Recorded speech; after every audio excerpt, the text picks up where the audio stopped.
Esse é o canal do Saião, onde você acha boa explicação. O assunto pode ser história, cultura, teologia, Bíblia, linguística, hebraico, vários assuntos especialmente ligados ao sagrado. E hoje o nosso tema será muito especial. E antes de qualquer coisa, se inscreva no canal, aperte o sininho, seja você um parceiro de coração em ação com o canal do amigo Saião. Mas o que nós vamos mencionar hoje é que não é bem assim como as pessoas pensam. Todas as demais coisas não serão acrescentadas. Como é que é, Saião? Pois é, você já ouviu várias vezes, existe um texto bíblico tão conhecido, livro de Mateus, capítulo 6, versículo 33. As versões mais antigas dizem: buscai primeiro o reino de Deus e a sua justiça, e popularmente, muitas vezes falado, se diz e as demais coisas lhe serão acrescentadas, ou vos serão acrescentadas. As versões geralmente dizem todas essas coisas vos serão acrescentadas. Versões mais recentes dizem busquem em primeiro lugar o reino de Deus e a sua justiça, e todas essas coisas lhe serão acrescentadas. Mas o que é que esse texto está dizendo? Eu conheço muita gente, inclusive, que tem falado exatamente isso. Olha, a coisa funciona assim. Você tem uma realidade espiritual e uma realidade material. Se você colocar o material em segundo plano e pensar naquilo que é espiritual, você der a Deus o lugar que lhe é devido, como resultado favorável disso, você vai ter um caminho de prosperidade garantido na sua vida. A coisa é quase mais ou menos o seguinte, você faz o investimento devido na realidade celestial e aí você tem os desdobramentos favoráveis aqui, abrindo um caminho para uma proposta um tanto quanto curiosa de prosperidade material a partir dessa relação de espiritualidade que tem a ver com o reino de Deus. Mas será que é isso? Então vamos lá. Inclusive, uma boa indicação de leitura, o livro nosso Sermão do Monte, A Chegada do Reino, que foi publicado pela RTM Editora.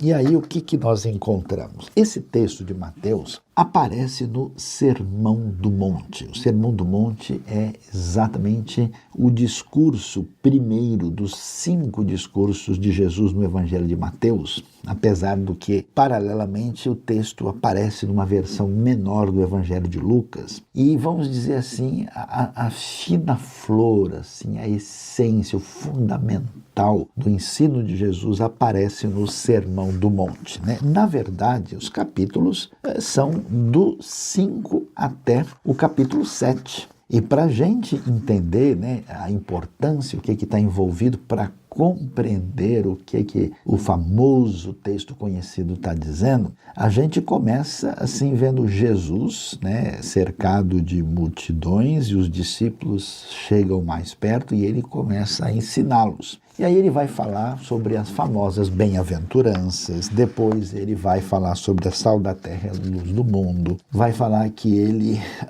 traz a devida interpretação da lei, e aí vai fazer um contraponto com os religiosos do seu tempo, falando sobre a verdadeira intenção de uma pessoa no que diz respeito à prática de qualquer transgressão. Ele vai tratar o homicídio, o adultério, vai falar sobre o divórcio, o juramento, a questão da vingança, vai trazer o tema, né, fortíssimo que surge já no Antigo Testamento, o amor aos inimigos, né? Nós vemos depois a ajuda aos necessitados, ensinando a orar diferente dos religiosos do seu tempo e também da tradição pagã. Vai falar sobre o jejum, sobre os tesouros, né, no céu, as preocupações da vida, e depois no capítulo 7 entra mais em alguns temas como o julgamento ao próximo, a perseverança na oração, a porta estreita, a árvore que dá o seu fruto e a diferença entre quem é prudente e quem é insensato.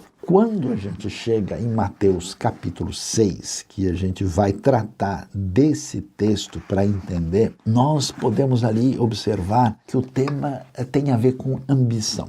E olha lá que coisa importante, porque é tão valioso saber o contexto e o que está em vista para poder entender o que Jesus está dizendo. Nós vamos ver que naquele ambiente muitas pessoas estão tendo a seguinte interpretação. Veja, existe a realidade do mundo que Deus criou e existem as instruções e orientações de Deus.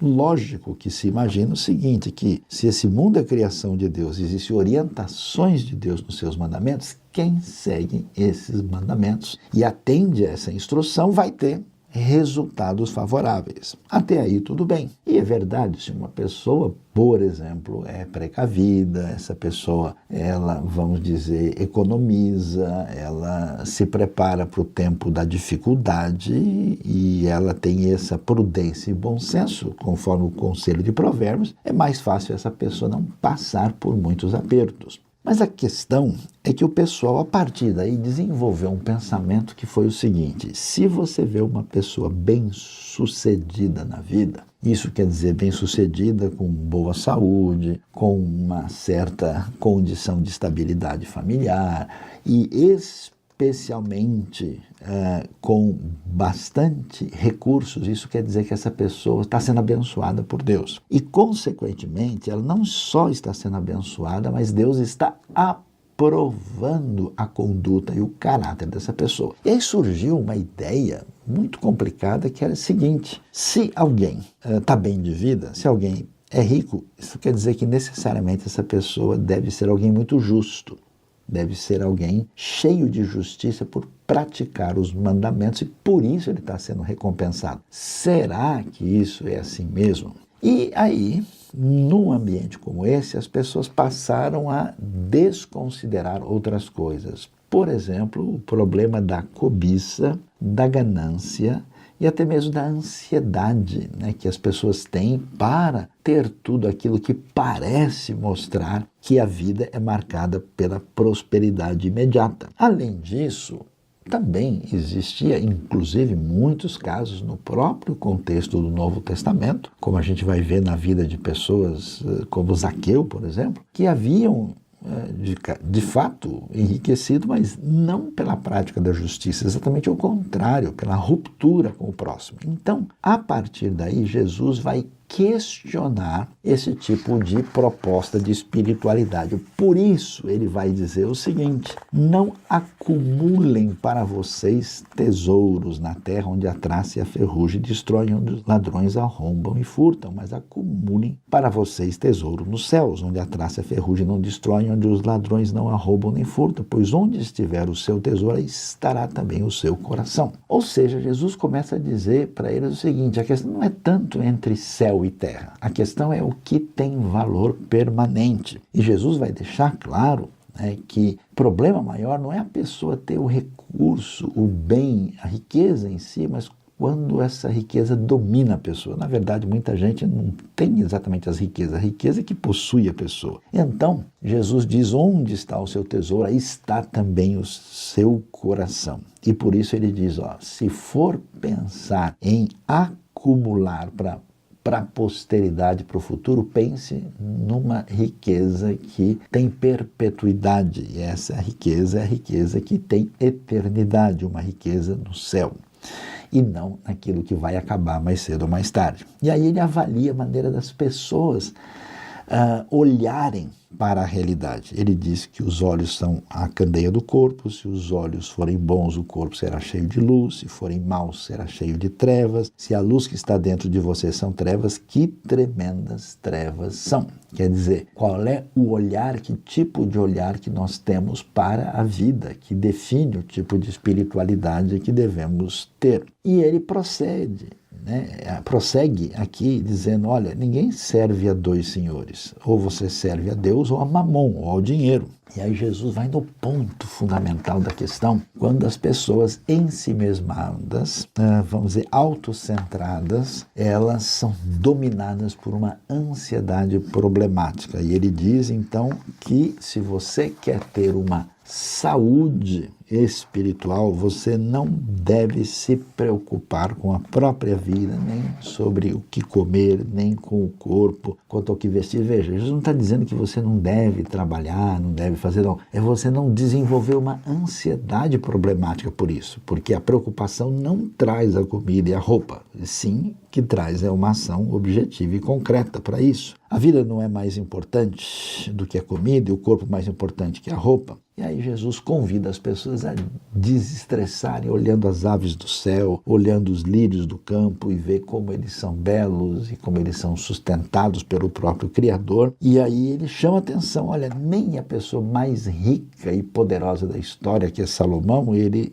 teve tanto glamour como os lírios do campo. Então, se Deus está mostrando que Ele está cuidando da criação, não envenene o seu pensamento desnecessariamente, ó vocês que são de pequena fé. E aí ele diz, então parem de ficar preocupados, né, com esse tipo de ansiedade desnecessária. O que a gente vai comer, o que a gente vai beber, o que a gente vai vestir, pois os que não conhecem a Deus, as pessoas desse mundo gentílico, sem referência da palavra divina, eles é que correm atrás dessas coisas. O Pai Celestial sabe que vocês precisam delas. Aí, atenção.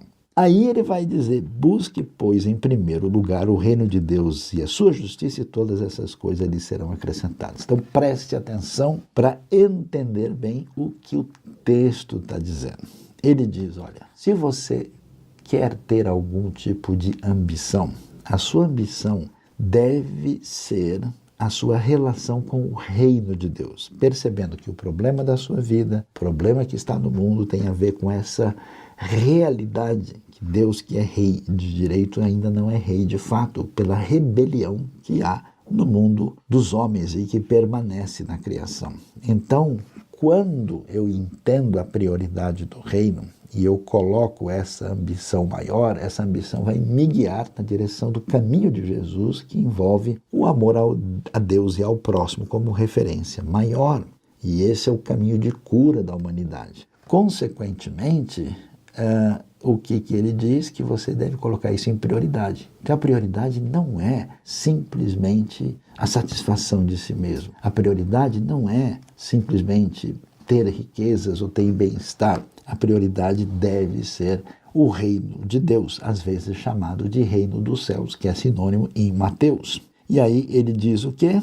Busquem o reino e a sua justiça, né? A justiça que vem do reino, que atinge a nossa vida e se volta para a mudança do mundo à nossa volta. E todas essas coisas, atenção, não está escrito no texto todas as demais coisas. Esse é o grande erro de interpretação, que a pessoa busca o reino de Deus e todas as demais coisas que a pessoa quer, deseja, sonha, pensou, ele diz, nossa, então se eu buscar o reino de Deus, que a pessoa acha que ele leu a Bíblia e foi na igreja, então que ele vai ganhar uma viagem para a Polinésia. Não! O texto não está dizendo isso. Quais são todas essas coisas? Tanto no português como no grego está muito claro que são as coisas que ele acabou de dizer, que tem a ver com o que a gente vai comer, beber e vestir. Ou seja, Deus está dizendo nesse texto, Jesus está ensinando que as coisas